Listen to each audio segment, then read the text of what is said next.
स्थानिक आमदार तुकाराम काते यांनी या घटनेबद्दल शोक व्यक्त केला आहे। त्यांच्याशी संवाद साधला आमचे प्रतिनिधी अक्षय कुडकेलवार यांनी। सध्या ज्या ठिकाणी हा विद्यार्थी राहायचा विहांग श्रीवास्तव त्याच्या इमारतीमध्ये आपण आहोत। कुकरेजा हाईट्स परिसरामध्ये ते आहेत आणि त्याच्या घरी काही वेळापूर्वी दादा भुसे यांनी देखील भेट घेतली।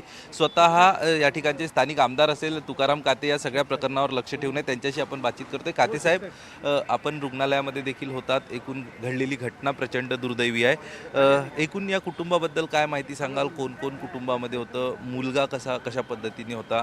कारण तुम्ही देखील त्याला लहान बघितलेला आहे, कारण तुमच्या मुलाचाच तो तुमच्या नातवाचा मित्र होता। तो दोघं उभयत आहेत आणि एकच मुलगा आहे त्यांना, एकच मुलगा।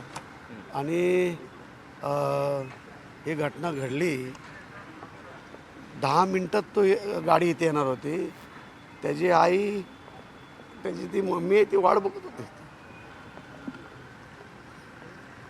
तुमच्या नातवाचा देखील तो मित्र होता। तुम्ही पण तुमच्या घरी येणं जाणं होतं असं आम्हाला कळलेलं आहे। कसं एकूण हा विहांग जो होता त्याचं हे होतं, म्हणजे एकूण काय सांगाल? एकदम चांगला बरोबर, एकदम चांगला। माझ्या नातवाच बरोबर तो खेळायचा। हे आमचे सिनियर सिटीजन आहेत, त्यांना माहिती आहे तो खूप मस्ती करणारा पोरगा होता, खूप मस्ती, खूप। सर्व हळलेत आमचे।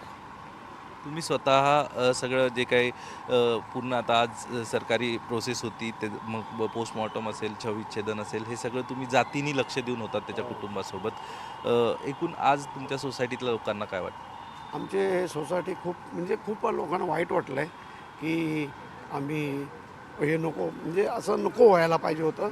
लहान मुलगा होता ना, नको व्हायला पाहिजे होतं। त्याची आई वाट बघत होती, आता येईल। तिला खबर आली की असं झालं म्हणून वाट बघत होती। काय कुटुंबासोबत तुमचं बोलणं झालं? तुम्ही हॉस्पिटलमध्ये होतात, सोबत आलात? वडील तर खूप टेन्शनमध्ये, आई तर खूप, त्याची मम्मी आहे ती खूप टेन्शनमध्ये आहे। आता तिचे आई वडील निघाले, त्याचे आई वडील निघाले दिल्लीवरून, आणि आता येतील रात्री 1 वाजेपर्यंत। म्हणजे हे दोघंच या ठिकाणी राहायचे। या श्रीवास्तव परिवाराबद्दल काय अधिक माहिती आहे? काय सांगाल? काय दोघं तो बिचारा कामाला जायचा आणि ते घरी असायचे आणि मुलाला आणायचं न्यायचं काम ते करायचे। आणि मुलगा म्हणजे एवढा मुलं ते दिल्ली म्हणजे पंजाब ह्या साईडचेच आहेत ते लोक। तर मुलगा एवढा आला, दप्तर सोडलं तर पहिला माझ्या घरी माझ्या नातवाबरोबर यायचा, परत खेळायला मुलांबरोबर, म्हणजे इतका म्हणजे खूप चांगला पोरगा होता, मस्त पोरगा, चांगला, म्हणजे बोलतो ना आपलं खट्याळ बोलतो ना आपण, तसा मुलगा होता एकदम चांगला।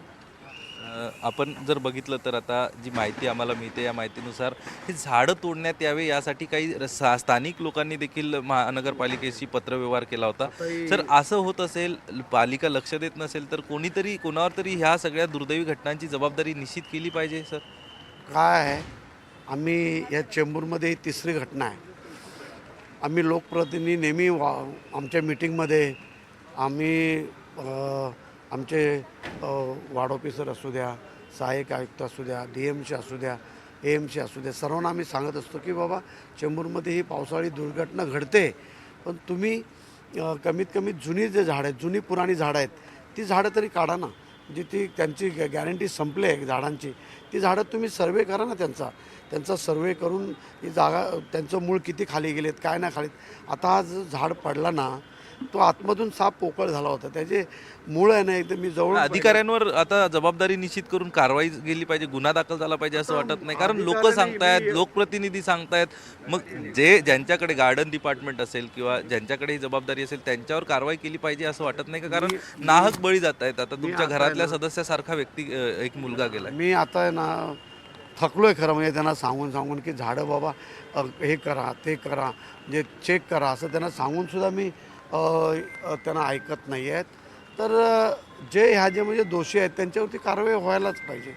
जे दोषी, आता उद्या मी तर सभागृहात बोलणार आहे हा विषय, कारण का ही 3री चेंबूरमध्ये घटना आहे। चेंबूरमध्ये आमच्या प्रदूषण, आमचा चेंबूरचा एरिया होता पहिला, या RCF कंपनी आमच्याकडे, HPCL, BPCL, टाटा कंपनी, मोठमोठ्या कंपन्या आपल्या चेंबूरमध्ये आहे, म्हणून प्रदूषण होतं पहिलं आमच्या चेंबूरमध्ये, म्हणून लोकांनी झाडं लावली भरपूर। आता ती झाडं जुनी पुराणी झालेत आणि ती झाडं तुम्ही सर्वांनी चेक करायला पाहिजे, सर्वे करायला पाहिजे आणि सर्वे करून तुम्ही ती झाडं काढा ना, जी जाणार आहेत ती झाडं काढा तुम्ही, असं माझं म्हणणं आहे. आणि आमचे माननीय मुख्यमंत्री, आमचे उपमुख्यमंत्री एकनाथ शिंदेसाहेब आणि आमच्या मुंबईच्या महापौर आणि आयुक्तांना एवढीच माझी नम्र विनंती आहे की तुम्ही खास चेंबूरकडे खास लक्ष द्यासाठी की चेंबूरमध्ये जास्त घटना घडली आहे.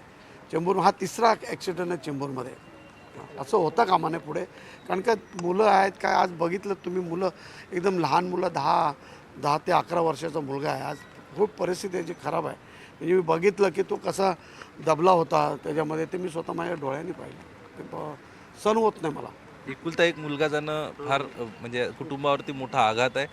एकुलता एक मुलगा गेला आहे. हो काय, त्याच्या आईची परिस्थिती खूप खराब आहे, काय बोलता येत नाही. ठीक आहे. इतर जे विद्यार्थी होते त्यांची देखील तुम्ही भेट घेतलेली आहे. आता काय परिस्थिती? ते चांगले, सर्व चांगले आहेत. थोडंसं एखाद्याला खांद्याला लागलं आहे, त्यात तो पण चांगला होईल आणि 2 दिवसात कातेसाहेब कितव्या वर्गात मुलगा होता हा? कारण तुमच्या नातवासोबतच शिकत होता. ते साधारण कितव्या वर्गात? मला आता त्याचं समजलं की 6वीमध्ये तो शिकत होता. 6वीमध्ये आम्ही काय एवढे काय चौकशी करत नाही, परंतु 6वीमध्ये तो शिकत होता. आपण बघतो या ठिकाणी सगळ्यात महत्त्वाचं स्वतः आमदार तुकाराम काते यांच्या नातवाचा तो मित्र होता विहांग जो श्रीवास्तव आहे. थोड्याच वेळापूर्वी या ॲम्ब्युलन्सच्या माध्यमातून त्याचं शव या ठिकाणी आणण्यात आलेलं आहे. अत्यंत खोडकर खट्या ज्या पद्धतीची या वयातली मुलं असतात त्या पद्धतीचा तो मुलगा होता. सगळ्यांसोबत मिळून मिसळून खेळायचा. आज 10 मिनिटात तो घरी पोहोचणार होता जसं तुकाराम काते सांगतायत आणि त्याची आई वाट बघत होती. मात्र दुर्दैवानं त्याच्या आईला मुलगा म्हणजे त्याची आई त्या मुलाला परत बघू शकली नाही. त्या मुलाच्या मृत्यूची वार्ता आली आणि यात सगळ्यात आपण बघतो की त्यांनी त्यांचा एकुलता एक मुलगा गमावला आहे, ज्याच्यावरती उद्या चेंबूरमध्ये अंत्यसंस्कार केले जाणार आहे.